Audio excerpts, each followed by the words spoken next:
सुबोधचंद, तो अपने रुपये ले जाओ। तुम्हारे काम से मैं बहुत खुश नहीं हूं। अगर ऐसा काम फिर करोगे तो ठेकेदारों के रजिस्टर से तुम्हारा नाम हमेशा के लिए निकाल दिया जाएगा। ये कहकर सुबोध ने मेज पर निगाह डाली। वहां नोटों के पुलिंदे न थे। सोचा शायद किसी फाइल के नीचे दब गए हों। कुर्सी के समीप के सब कागज उलट पुलट डाले, मगर नोटों का कहीं पता नहीं। ए नोट कहाँ गए? अभी तो यही मैंने रख दिए थे, जा कहाँ सकते हैं? सुबोध बार बार फिर फाइलों को उलटने पुलटने लगे। दिल में जरा जरा धड़कन होने लगी। सारी मेज के कागज छान डाले, पुलिंदों का पता नहीं। तब वे कुर्सी पर बैठकर इस आधे घंटे में होने वाली घटनाओं की मन में आलोचना करने लगे।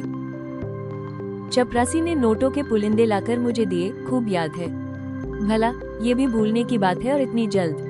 मैंने नोटों को लेकर यही मेज पर रख दिया, गिना तक नहीं। फिर वकील साहब आ गए, पुराने मुलाकाती हैं। उनसे बातें करता जरा उस पेड़ तक चला गया। उन्होंने पान मंगवाए, बस इतनी ही देर हुई। जब गया हूँ तब पुलिंदे रखे हुए थे, खूब अच्छी तरह याद है। तब ये नोट कहाँ गायब हो गए? मैंने किसी संदूक, दराज या अलमारी में नहीं रखे, फिर गए तो कहाँ? शायद दफ्तर में किसी ने सावधानी के लिए उठाकर रख दिए हो, यही बात है। मैं व्यर्थ ही इतना घबरा गया।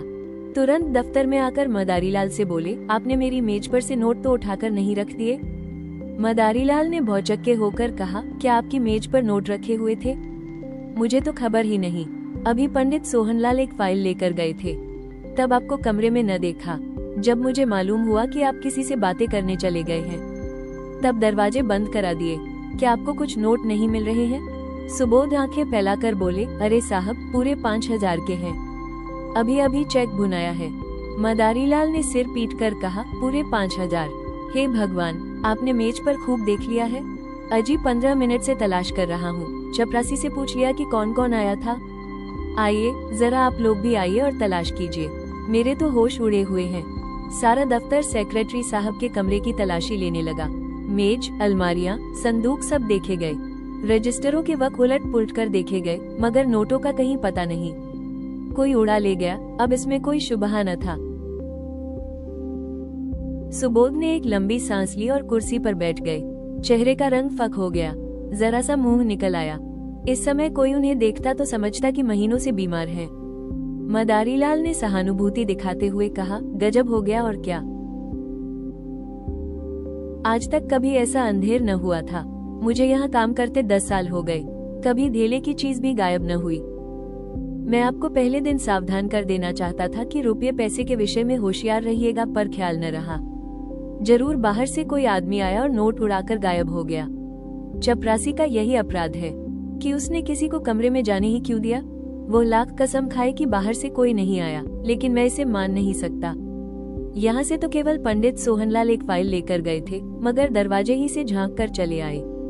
सोहनलाल ने सफाई दी, मैंने तो अंदर कदम ही नहीं रखा साहब। अपने जवान बेटे की कसम खाता हूँ, जो अंदर कदम रखा भी हो।